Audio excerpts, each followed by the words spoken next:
Breaking news as Trump woke up this morning and just decided he's going to slap a 100% tariff on any movies made outside of the United States.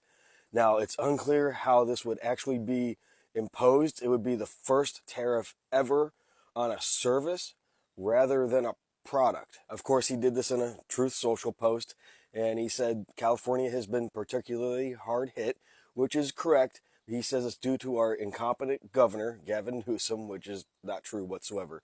While California has been hard hit, it's also affected Atlanta, Louisiana, New York, lots of areas where there's a lot of filmmaking done, and production is down year over year in every one of these areas in the United States of America.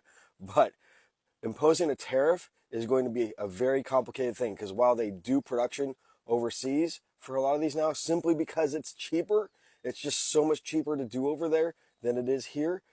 How do you put a tariff on something that's being filmed there, comes back to the United States, is finished here, and then distributed throughout the world? What this could do is essentially shut down all film production, domestically and in foreign countries, until this is sorted out, which means thousands and thousands of people are going to lose their jobs. So thanks, President Trump. You're a real dick. Maybe actually come up with something really constructive that would work, that would make it cheaper to film in the United States. What happened to your Hollywood Film Committee that was going to work on this? What about the tax incentive you were going to do federally to make it cheaper to film in the United States? Maybe you should get that done instead of just trying to use executive power to rein in film production.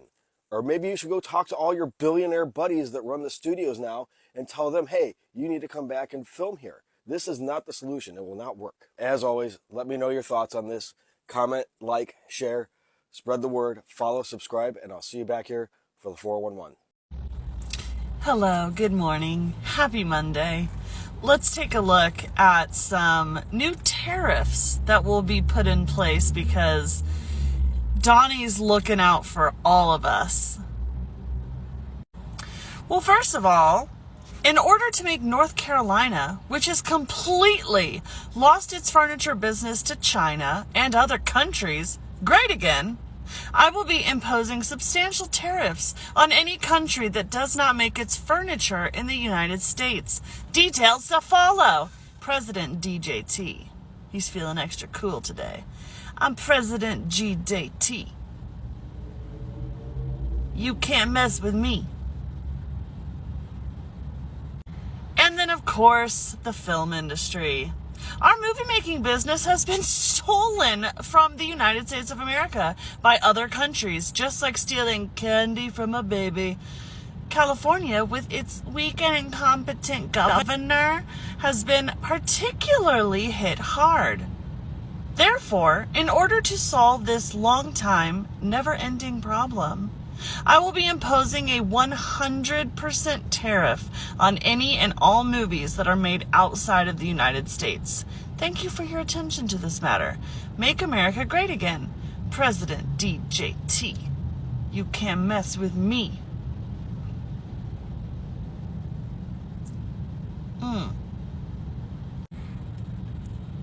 I don't know how many times we have to tell you, tariffs are a tax on the importer, not the exporter. We, the American people, are eating and paying these tariffs. So all this money that Trump incorrectly claims he's bringing in, any uptick in money from tariffs is from us, the American people. You can scream and cry and throw a fit and say that that's not true and believe that with your whole heart, but that does not make it the reality. We are paying the tariffs. Donald Trump is driving us into an economic disaster, and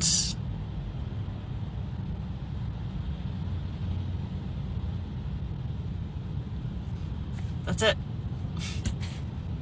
I'm so sick of the double standard between Republicans and Democrats. Anytime a Democrat does any little tiny thing wrong, all of a sudden you hear both sides are bad.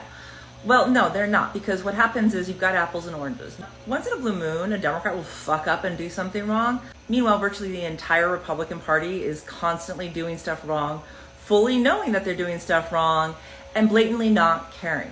I want to take, for example, something that happened recently that's super pissing me off. Donald Trump's whole entire family is grifting off of his position as the president. And recently his granddaughter launched a brand of clothes, and she uses the White House as her backdrop on her marketing. This is a direct violation of well-established ethics in the United States of America. Back when Kamala Harris became vice president, her niece, Mina, was essentially told to shutter her brand so as to avoid any whiff of impropriety. Mina had actually established her brand well before Kamala ever even ran for president. This shirt I bought from Mina in 2018. But because they had to be so far above reproach, she basically had to do very little with her well-established brand for those 4 years. She practically disappeared from social media. And so to see the Trump family grifting off the fact that Donald Trump is president without anyone even saying boo about it is frankly the last straw for me. I mean, at least in terms of that double standard that apparently Republicans and Democrats are the same. They're not the same. And if you're out there saying they're the same, you're part of the problem. Donald Trump's approval rating is collapsing. And at this point, it's kind of on life support. The latest numbers are from the American Research Group. They are brutal. Only 37% of Americans approve of the job Trump is doing. 58% disapprove. This is the same floor that Trump hit back in 2017. And we're at the exact same spot today. On the economy, remember, we were told the economy is a strong point. This is nuts. 34% approve on the economy. 63% disapprove. This is worse than overall jobs numbers. Among independents, those who arguably decide elections, only 31% approve of how Trump is handling the economy. Now look at the history on some of these numbers. At this point in his presidency, which was the second of two consecutive terms with Obama, of course, he was in his mid-40s. George W. Bush, even after the disaster of the Iraq War, was still higher in terms of approval at this point in his presidency than Trump is right now. So Trump is really in uncharted territory here. One of the weakest incumbents, I guess we would say, or one of the weakest presidents in modern American history. But the really telling part is that among the 37% that say, I do approve of the job Trump is doing, almost half say in a year the economy is going to be worse. There's no hope there. It's loyalty over hope. I approve, but I think the economy is going to get even worse. It's loyalty with despair, you might be able to say. You can't govern a country when your base believes things are going to get worse under you. And the economic pessimism is everywhere right now. 61% of Americans think the economy will be worse a year from now overall. 80% say the economy is bad or very bad or terrible. Household finances, 60% say our household finances are getting worse. So this is more than just disapproval. This is like Jimmy Carter level warning signs. And what doesn't get enough attention is that Republicans are showing cracks. Almost 1 in 5 Republicans disapprove of how Trump is handling the presidency. More than a quarter of Republicans disagree with Trump's handling of the economy. These are not like rounding errors on the edges. This is a slice of Trump's own party breaking ranks. What does this tell us? That Trump is presiding over an economy that most Americans believe is going down.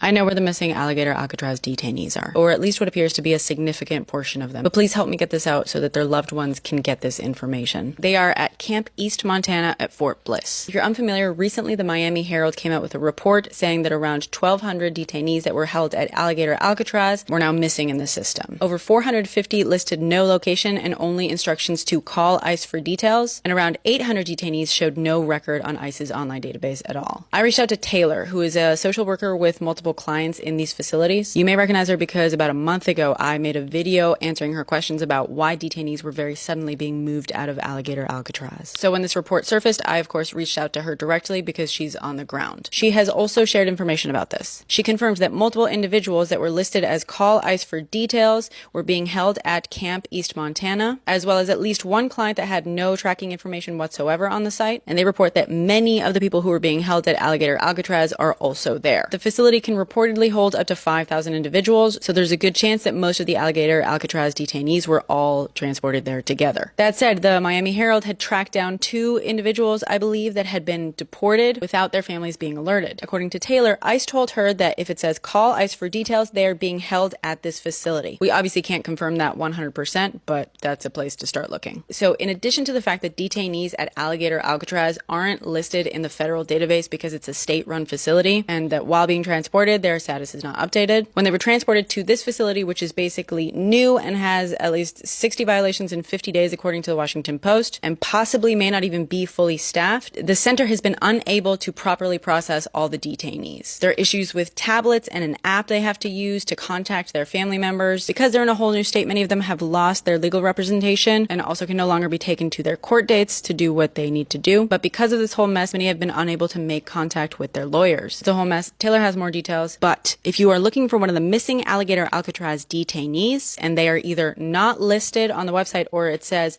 call ICE for details, check here. Check Camp East Montana. On my tree, I will include a link to the coordinates as well as a page for one of Taylor's clients. Okay, folks, let's break down the nitty-gritty of the James Comey indictment because it's messy, and that's exactly why Republicans are getting away with making shit up.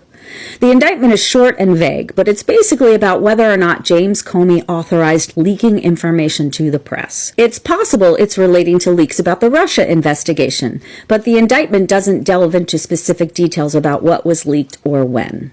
The other possibility is that it relates to leaks involving Andy McCabe and investigations into the Clinton Foundation. To understand that, we've got to rewind to 2015, when conservative author Peter Schweizer dropped the book Clinton Cash, claiming foreign governments and wealthy donors bought influence through the Clinton Foundation. The FBI opened a public corruption inquiry to see if donations swayed Hillary Clinton's decisions as Secretary of State. As the 2016 election heated up, New York FBI agents, known for being conservative and aggressive, wanted to move hard on the case. DOJ leadership, including Loretta Lynch, Comey, and McCabe, told them the evidence was weak and warned against steps that could sway the election. That created tension between the conservative-leaning field agents and cautious leadership in D.C. By late October, the Wall Street Journal was reporting on the FBI infighting. Earlier coverage had already painted McCabe as soft on Clinton because his wife's campaign had been bankrolled by a Clinton ally. So McCabe, worried about his reputation, pulled his own shenanigan. He authorized a leak confirming the FBI was investigating the Clinton Foundation and that he had supported it. No biggie just days before the election, right? McCabe has always said he told Comey about authorizing the leak after the fact. He is clear that Comey never approved it or authorized it. At the same time, another crisis was building. In September of 2016, New York agents, while investigating Anthony Weiner, found thousands of Clinton-related emails on his laptop. Because the Clinton email case had been closed in July, this was potentially explosive. Comey worried if he stayed silent and the news leaked, it would look like a cover-up. So he pulled his own shenanigan and wrote the famous October 28th letter to Congress announcing the FBI had found new Clinton emails. So in the final stretch of the election, one man leaked to protect his reputation, the other broke DOJ rules to protect his reputation, and both were reacting to pressure from conservative agents in New York who were chomping at the bit. After the election, the DOJ Inspector General investigated McCabe's leak and whether he lied about it. In 2018, he was fired. On May 3, 2017, Comey testified before the Senate Judiciary Committee about the Clinton email case, saying he never authorized anyone at the FBI to act as an anonymous source. 6 days later, Trump fired him. Fast forward to September 30th, 2020. With another election looming, the Republican-led Senate Judiciary Committee was determined to paint the FBI as weaponized against Trump. Ted Cruz went after Comey about leaks. The IG report said McCabe told investigators he informed Comey about the leak after the fact. Comey said he didn't recall that. Cruz twisted it into a direct contradiction, claiming McCabe said Comey had authorized it. But that was never true. When asked directly, Comey said, "I stand by my 2017 testimony," meaning he never authorized the leak. Shady Cruz claimed McCabe had said Comey authorized it, but what McCabe actually said was, "I told Comey that I, McCabe, had authorized it." But the IG's wording was sloppy. It said McCabe told Comey that he had authorized the disclosure. Grammatically, it could be misread as McCabe told Comey that Comey had authorized it. Cruz spun the unclear pronoun as Comey lying under oath, and that is now potentially the entire basis for the indictment. If that's true, then this isn't about some grand conspiracy. It's about two powerful men, both driven by ego, both bowing to pressure from a politicized FBI field office, making reckless choices that blew up into political vengeance. Male ego and MAGA mendacity wins again. Yay, America. So we know that Donald Trump spends most of his time destroying industries in this country, and today he's announced he's going to try to save an industry that has been dying for 20 years, and it's the coal industry. Yeah, the coal industry. Now, the reason that the coal industry has been dying for 20 years is because we know how dangerous coal emissions are in the atmosphere. They are speeding up climate change, and they cause all kinds of health problems like asthmas and breathing problems and all this stuff. So most states have been ramping down their coal energy production and transitioning more to solar, wind, or even natural gas as a sort of a step to renewables. But Donald Trump's like, no, I want coal to be great again. And he's going to spend $13 billion to revitalize an industry that's been dying for 20 years and nobody actually wants anymore. And also, at the same time, he cut incentives for people to install wind and solar across the country. What? That $13 billion would have been much better spent in the solar industry, giving people incentives to put solar on their roofs. Also, that industry is a much larger and growing one than the coal industry, which is literally dying. And make no mistake, if coal were to come back up, it would ramp up climate change and make an already bad situation horrendously worse. It's like he tries to do things that are bad or stupid. This industry is going away. Most of these people are transitioning off to other jobs. There is no reason to do this. He's just flushing $13 billion down the drain because nobody wants a coal-fired power plant anywhere near them. So how is he going to revitalize it? Guess what? He's not. So Donald Trump met with Benjamin Netanyahu today, trying to convince him on some brilliant peace deal that he has. Like, for example, go in and wipe out Hamas and then make him head of some organization that runs Gaza. Yeah, of course it's going to work out that way. Donald Trump's not going to be happy until the Gaza Strip is a resort property. That's what Donald Trump's thinking. He's not thinking about the Palestinians, the innocent people being killed. He's thinking about himself, and he's thinking about his own pocketbook. Question is Netanyahu going to do anything that Donald Trump says? We got a problem with Benjamin Netanyahu. Everybody seems to want peace. Even Netanyahu says he wants peace, but does he really? No, of course he doesn't. Benjamin Netanyahu's in a tough position. If there's peace and all is quiet in Israel, guess what? He's going to get run out of his position and probably go to jail as a war criminal. So he has every motivation to continue to maintain war. Eventually, Donald Trump's going to get mad at Netanyahu, and they're going to have their little back and forth, whatever that fucking is. Donald Trump is just desperate to end some war so he can try to justify getting a Nobel Peace Prize. I think the Nobel Peace Prize people who will be coming out with their awards here sometime soon have already decided Donald Trump isn't going to get one, and why would he? He's caused more wars than he even stepped in to talk about. He didn't stop Ukraine and Russia. He didn't stop Israel and Hamas. These ones he claims to have stopped, I don't even know what the fuck he's talking about. So Netanyahu's in town, talked to Donald Trump, and it looks like your standard bullshit at the press conference afterwards. Nobody's really saying anything. Can't understand a fucking word that Donald Trump is saying. And now later, Donald Trump's got to go to talk to Democratic leaders. That's going to be fucking entertaining. Donald Trump doesn't accomplish anything. He makes a lot of noise. He creates a lot of chaos. But he doesn't accomplish jack shit. I'm utterly in shock with this live press conference that was just held in Michigan with authorities over the mass pew-pewing of a Mormon church. Governor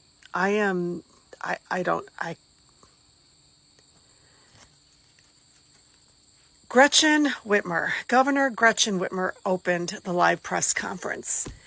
And unbelievably, she went high when in every other red state, the governors go low. And when I say she went high, she ignored the fact that it's being widely reported by independent news sources that it was a Trump supporter who committed this act of violence at this Mormon church. Pictured in Trump t-shirts, a Trump sign on his front lawn. His pickup truck was at the scene of the crime with the big American flags that are meant to intimidate people. She went high, and it doesn't work anymore. That's why she's a centrist Democrat who can't take on MAGA. She's an example of why centrist Democrats cannot take on MAGA. Then you had the authorities coming through to speak. And I'm going to go out on a limb and say some of them are Trump supporters just because of the area that they're in Michigan. It went overwhelmingly to Trump. So they made sure not to share any details about the political leanings of this unaliver. And then, for the icing on the cake, they only allowed like 3 questions from reporters. And none of the reporters asked the question, what were his political leanings? Can you verify other media reports that he was a Trump supporter? They walked right off after just 3 questions. Now I want to contrast this to the mass pew-pewing at the Dallas ICE Detention Center and of Charlie Kirk, where the Republican governors and senators did not go high. They went low right off the bat. And where the media was allowed to ask all sorts of questions immediately following these acts of violence about left-leaning, was the unaliver left-leaning, before we even had any concrete evidence. You had the FBI, Kash Patel's FBI in both of those states, announcing that these were left-leaning unalivers within hours of these events. And they didn't do that here in Michigan. And it was, as reported, a Trump supporter. And I just want to say ditto with North Carolina. Ditto with that mass pew-pewer down in North Carolina being a Trump supporter. Ditto.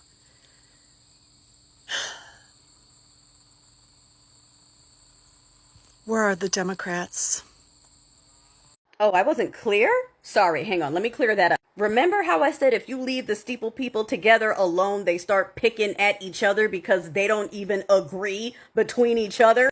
Mooga already got fractured over the Chucky thing. Some of them are buying the narrative and others are not. The thing that happened over the weekend in Michigan was one of the people who have bought the narrative. And in that narrative, Tyler, you know that person we suddenly stopped hearing anything about all of a sudden? Well, his family was of that group, you know, the LDS group. That was his family affiliation. So the dude who did what he did, and I'm not condoning it at all, was one of the few people who said, oh, if someone from that group did it, I'm going to go take vengeance on that group, instead of using it as an excuse to go after the closest black person or to look for the leftist in my neighborhood, like a lot of the other ones did. Just an excuse to do the things they already wanted to do to people they already wanted to harm. I don't know how this is your fault, but I'm taking it out on you because I already decided to.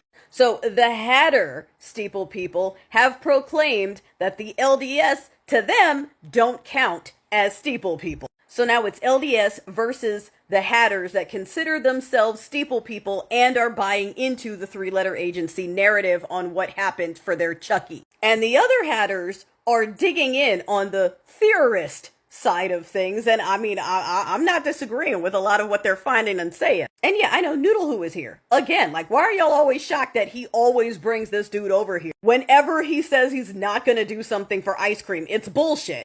ice cream and Ruski have him pegged between. They're Eiffel towering, okay? Ooh, speaking of, did you see that the frozen water cubes have been raiding entertainment clubs during midday when they're bored? You know what I'm talking about. You heard me. On the clock. We're paying for them to go raid the adult entertainment clubs in the middle of the day when they got nothing else to do. And yes, I saw the Harvard bribe for that one guy to back up the findings without any evidence. Yes, I saw that DA, the 20-something-year-old who doesn't understand why she would need experience for this, how she got snubbed. Butch Body is over here tweeting out that she's of sound mind.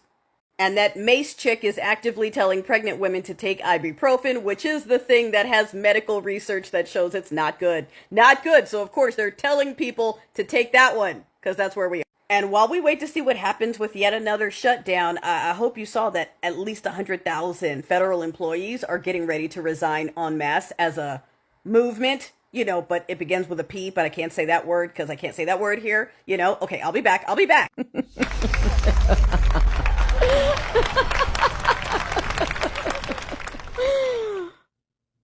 All right, guys. First of all, I want to admit to you that I have not been staying absolutely up to date on this horrific shooting at the Mormon church in Michigan. I just couldn't. I didn't want to deal with it. I didn't want to face another horrible, nightmarish situation. I have not been paying close attention to it because I just checked out, as inappropriate as that is. But I want to have full disclosure. But today I came back in because it was time to, we still have to face up to this here in the United States. This is a thing. It's happening.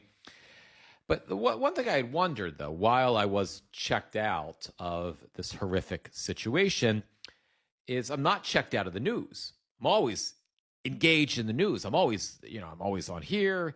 I'm always talking to you guys. I'm always wondering what's going on in the news. I'm always reporting or re-reporting and sharing my convoluted opinions about things. So in the process of doing that, I did notice that although I was checked out of the details about that shooting, the village idiot Donald Trump appeared to be checked out too. Carolyn Leavitt, his press secretary, appeared to be checked out too. J.D. Vance appeared to be checked out too. The right-wing ecosystem, which are, can't wait to scream and yell about how liberal lunatics are responsible for the violence in the country right now, or how it's all their fault, and our rhetoric, and the village idiot Donald Trump. The rhetoric, it's all the liberal lunatics, and we're going to put a stop to it. We're going to start with Antifa, and it's all going to stop. I'm going to put a stop to it myself. I'm going to go out and take care of them, and I'm going to have the military do it too. They can't, with J.D. Vance, if he can't find a couch nearby, the first thing he does, or after he finds his couch, the first thing he can't wait to do every time there is a tragedy that he can politicize lately, he can't wait to go out and blame the left-wing crazies on it. It's the pro-democracy team's fault every time. So I had noticed that although I checked out because I couldn't handle it anymore, I didn't want to hear any more awfulness, they were checked out too. I'm just looking at some reporting. The day of the attack, there was the village idiot posted on Truth Social. This appears to be yet another targeted attack on Christians in the United States of America. He posted. But he's been quiet since, and he's incapable of being quiet about the radical left. So I did notice that over the last 24 hours while I was disengaged, that they were disengaged. I can be disengaged, right? I'm not the president of the United States. Nobody gives a shit if I'm not paying attention, but we do care if the village idiot isn't. I mean, sort of, right? And I didn't know why. And today I decided it was time for me to re-engage and find out what was going on with this story. Where do things stand?